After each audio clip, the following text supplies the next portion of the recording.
Bismillahirrahmanirrahim. Apa hukum salat Jumat di tanah lapang?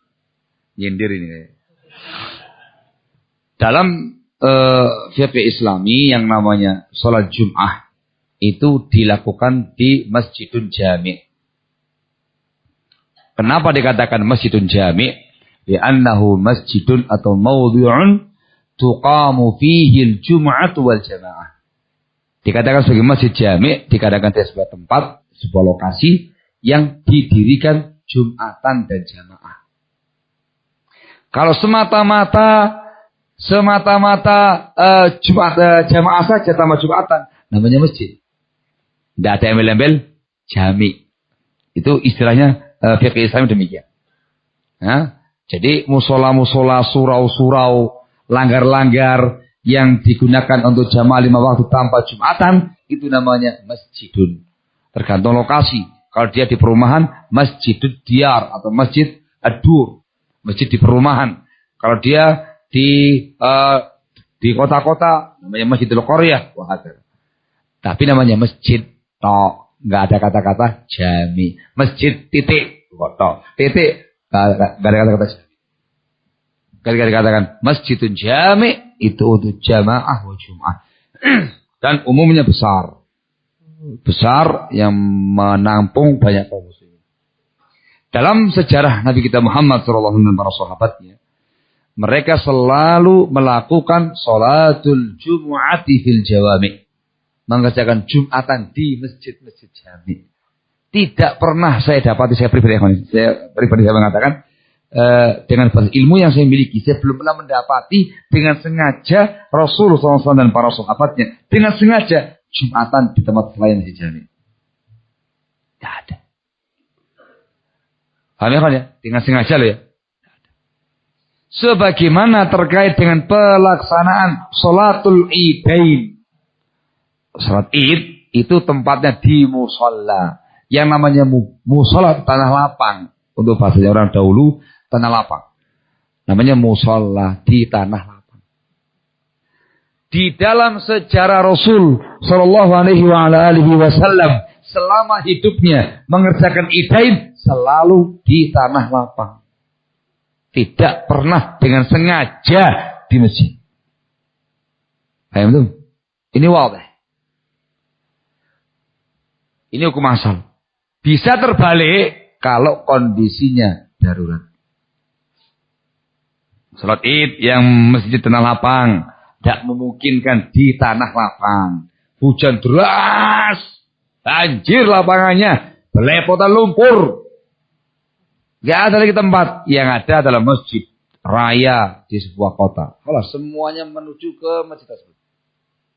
Dikarenakan lil hajah atau lil darurah. Paham ya, Pak? Ada huwa. Begitu pula barakallahu fikum terkait dengan Jumatan. Kalau kondisinya darurat, maka bisa di tanah lapang.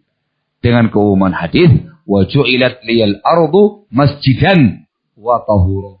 Dan dijadikan untukku bumi ini sebagai masjid dan sebagai alat bersuci.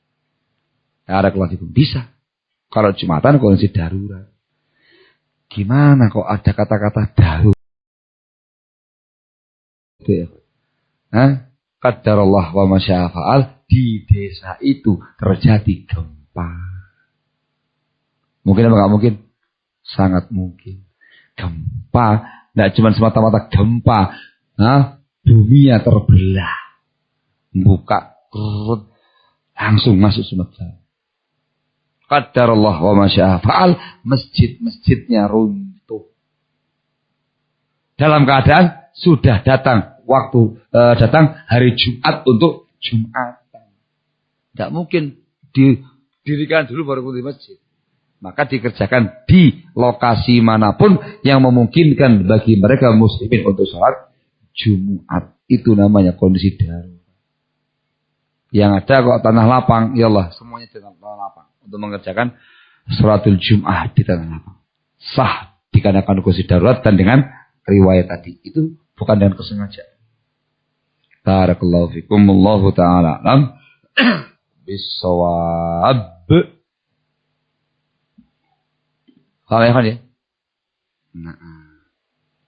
Apakah boleh sholat Jumat di jalan raya? Nah, ini tambah jauh lagi pembahasannya. Dalam keadaan tidak ada yang mengharuskan demikian, nggak ada darurat dan segala macamnya. Wallahu a'lam bishawab. Barakallahu fikum. Nah, iya. Sampai nutup jalan itu ya, semua tutupi kabeh. Jalan-jalan yang akan dijadikan sebagai Jumatan tutupi kabeh. Enggak bisa lewat ke sana ya, mengganggu aktivitas dan segala macamnya. Allahul musta'an. Gitu ya. Jadi, mbok yo ojo aneh-aneh. Bela Islam itu dengan mengerjakan Islam yang jelas, yang gamblang sesuai dengan sunnah Rasul sallallahu alaihi wasallam. Salat subuh itu jamaah tiap hari apa jamaahnya kadang-kadang? Kok diem? Hah? Tiap hari. Yang namanya jamaah itu tiap hari. Ya subuh, ya zuhur, ya asar, ya maghrib, ya isya. Kecuali yang ada uzur. Kangen ya?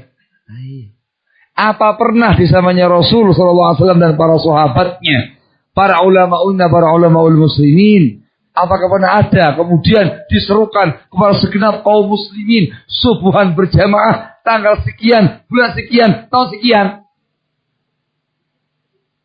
Tidak pernah ada. Jangan mau bikin yang aneh-aneh lah. Itu pertanda, mohon maaf, saya sih nggak curiga ya. Coba agak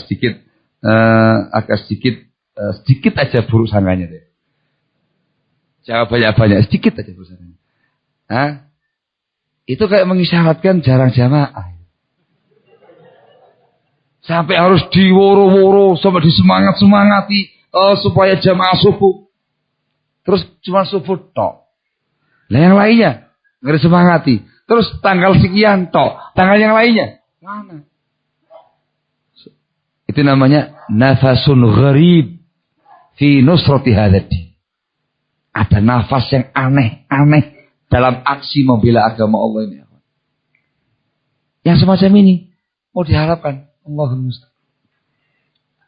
Kaum muslimin sudah semenjak zaman dahulu kala sholatnya berjamaah kecuali yang ada uzur, tidak subuh, semua 5 waktu, tidak ada tanggal khusus untuk jamaah itu. Ya waktu. Barakallah. Bagaimana dengan anggapan membela Islam dengan cara-cara yang syar'i akan memecah belah jamaah kaum muslimin? Allahu Akbar. Ini merupakan kaburat kalimatan takhruju min afwahihim yaquluna ila kadhiba. Lo yang menyebutkan itu Allah Azza wa Jal dalam nasul Quran. Kamu katakan memecah belah kaum muslimin. Besarnya, hati-hati ngomongnya ikhwan. Ini bukan dari kantong pribadinya para ustadz dan para da'i. Dibacakan ayatnya, tidak pakai syarah lo paham. Dibacakan terjemahannya tok paham. Ya Pak ya. Apalagi dia keterangannya para ulama. Penjabaran saja sedikit. Dikatakan memecah belah umat. La haula wa la quwata illa billah. Hati-hati. Bahaya orang semacam ini. Materi ya. Allahul musta'an. Itu hanya orang-orang yang sudah mulai error penyimpangan dia. Pemikiran dia, pemahaman dia sudah error. Kif, perkara yang sesuai dengan Quran, sunnah dikatakan memecah belah umat. Perkara yang menyimpang, menyatukan umat. La kalla. Barakallahu. Allahul musta'an. Ini ya kawan, kalau dipastikan gitu ya, itu omongan-omongannya harakiyin. Harakiyin, hizbiyin, dan muaranya untuk di zaman sekarang adalah ikhwanul muslimin. Sudah lama loh antum tidak bahas ikhwanul muslimin ya kawan. Padahal muaranya pada mereka. Berbagai macam fitnah yang muncul di zaman sekarang ini dari mereka. Dari mereka. Allahumma musta'an. Bukan omongan saya kan, itu ucapannya para masyayikh Di antaranya Syekh Rabi bin Hadi Al-Madkhali hafizahullah taala.